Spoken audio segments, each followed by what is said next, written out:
ഇന്ന് നമുക്ക് നല്ല നാടൻ തേങ്ങയും ജീരകവും ഒക്കെ ഇട്ട് അരച്ചിട്ടുള്ള നല്ലൊരു മോരുകറിയുടെ റെസിപ്പി നോക്കാം കേട്ടോ. നമ്മുടെ നാട്ടിൽ കല്യാണത്തിനും അതുപോലെ നമ്മുടെ വീട്ടിൽ ആരെങ്കിലും ഗസ്റ്റായിട്ടൊക്കെ വരുന്ന സമയത്ത് നമ്മുടെ അമ്മമാരും ഒക്കെ ഉണ്ടാക്കുന്ന ഒരു നല്ല മോരുകറിയാണ് ഇത്. അപ്പോൾ നമുക്ക് അതിനായിട്ട് ആദ്യം തന്നെ ഗ്യാസ് കത്തിച്ചിട്ട് ഒരു പാത്രം വെച്ച് കൊടുക്കാം.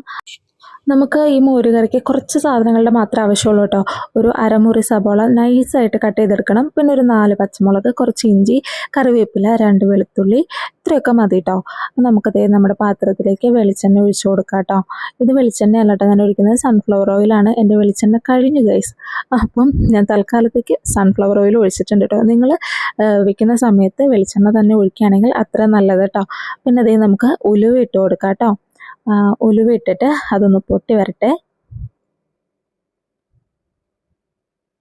അങ്ങനെ നമ്മുടെ ഉലുവയൊക്കെ അതേ പൊട്ടിയിട്ടുണ്ട്. ഈ സമയത്ത് നമുക്ക് നമ്മുടെ സബോള നല്ല തിന്നായിട്ട് കട്ട് ചെയ്തെടുക്കണം കേട്ടോ.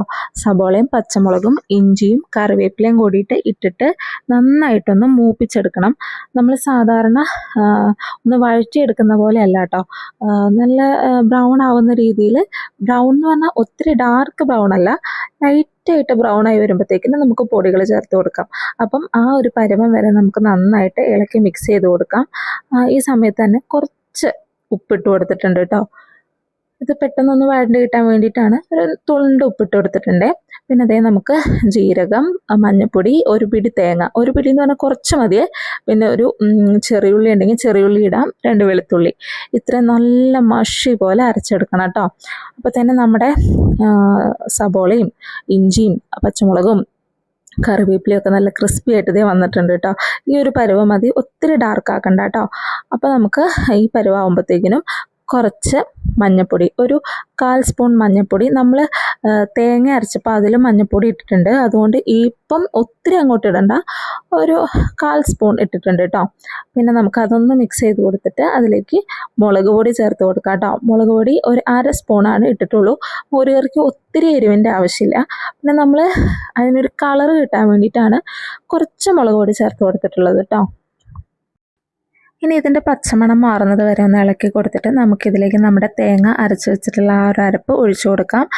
നല്ല ഫൈൻ പേസ്റ്റായിട്ട് അരച്ചെടുക്കണം കേട്ടോ, ഇല്ലെങ്കിൽ മോരുകറിക്കകത്ത് തരുതരൂന്ന് കിടക്കും. അതില്ലാതിരിക്കാൻ വേണ്ടിയിട്ട് നന്നായിട്ട് അരച്ചെടുക്കണം. എന്നിട്ട് ദേ ഇതുപോലെ ഒഴിച്ചു കൊടുത്തിട്ട് നന്നായിട്ടൊന്ന് മിക്സ് ചെയ്യാം. പിന്നെ ഞാൻ ബാക്കി കുറച്ച് കഴുകി അതിലേക്കും കൂടി ഒഴിച്ചിട്ടുണ്ട് കേട്ടോ. അതാണ് ഇപ്പം ഇത്രയും ഒരു ലൂസിൽ കാണുന്നത് കേട്ടോ. എന്നിട്ട് ഇതിനകത്ത് നല്ല രീതിക്ക് എണ്ണ തെളിഞ്ഞു വരുന്നത് വരെ ഇങ്ങനെ വേവിച്ചെടുക്കണം. ഈ സമയത്ത് നമുക്ക് നമ്മുടെ തൈര് മിക്സിയിൽ ഒന്ന് അടിച്ചെടുക്കാം കേട്ടോ. അത് കട്ടയായിട്ട് കിടക്കാതിരിക്കാൻ വേണ്ടിയിട്ടാണ് മിക്സിയിൽ ഒന്ന് അടിച്ചെടുക്കുന്നത്. എന്നിട്ട് ഇതുപോലെ ഇതിലേക്ക് ഒഴിച്ചു കൊടുക്കാം. അതിൻ്റെ കൂടെ തന്നെ നമുക്ക് നമ്മുടെ തേങ്ങാപ്പാലും കൂടി ഒഴിച്ചു കൊടുക്കാം കേട്ടോ. തേങ്ങാപ്പാൽ നല്ല കട്ടിക്ക് എടുക്കുകയാണെങ്കിൽ നല്ല കുറുകുറുന്നിരിക്കും, ലൂസായിട്ടിരിക്കുകയാണെങ്കിൽ നമ്മുടെ മോരുകറിക്കും അതുപോലെ തന്നെ ഒരു കട്ടി കുറവുണ്ടായിരിക്കും. അപ്പോൾ നിങ്ങളുടെ ഇഷ്ടം എങ്ങനെയാണോ അതുപോലെ നിങ്ങൾക്ക് എടുക്കാം കേട്ടോ. അപ്പോൾ തേങ്ങാപ്പാൽ ഞാൻ ഒത്തിരി കട്ടിയില്ല, എന്നാൽ ഒത്തിരി വെള്ളം പോലെയല്ല, അങ്ങനത്തെ ഒരു പരുവത്തിനാണ് എടുത്തിട്ടുള്ളത്. പിന്നെ നമുക്ക് തേങ്ങയൊക്കെ അരച്ചൊഴിച്ചിട്ടുള്ളത് കൊണ്ട് നല്ല തിക്കായിട്ട് തന്നെ കിട്ടും. അപ്പോൾ അതേ നമ്മൾ തേങ്ങാപ്പാലും ഒഴിച്ചിട്ടുണ്ട്.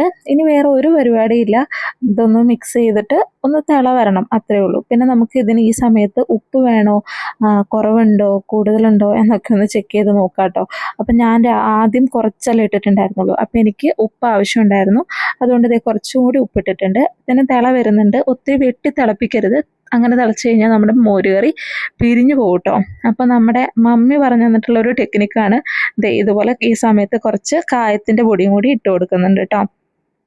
ഒരു 2 നുള്ള് കായത്തിൻ്റെ പൊടി, ഒത്തിരി ഇട്ട് കൊടുക്കരുത്, ഒരു 2 നുള്ള് ഇട്ട് കൊടുത്തിട്ടുണ്ട്. ഇത്രയേ ഉള്ളൂ പരിപാടി. അപ്പം നമ്മുടെ കല്യാണ സ്പെഷ്യൽ മോരുകറി ഇത് സിമ്പിളായിട്ട് നമ്മൾ റെഡിയാക്കി എടുത്തിട്ടുണ്ട് കേട്ടോ. നല്ല ടേസ്റ്റാണ്, നല്ല സൂപ്പർ ടേസ്റ്റാണ് കേട്ടോ. അപ്പോൾ എല്ലാവരും ഒന്ന് ട്രൈ ചെയ്ത് നോക്കിയിട്ട് അഭിപ്രായങ്ങൾ കമൻറ്റിൽ അറിയിക്കണം. അപ്പോൾ അടുത്തൊരു വീഡിയോ ആയിട്ട് വരാം. പിന്നെ നമ്മുടെ ചാനൽ കണ്ടിട്ട് ഇഷ്ടപ്പെടുന്നവർ നമ്മുടെ ചാനലൊന്ന് സബ്സ്ക്രൈബ് ചെയ്യാൻ മറക്കല്ലേ കേട്ടോ. അപ്പോൾ അടുത്ത വീഡിയോയിൽ കാണാം. അതുവരേക്കും ബൈ.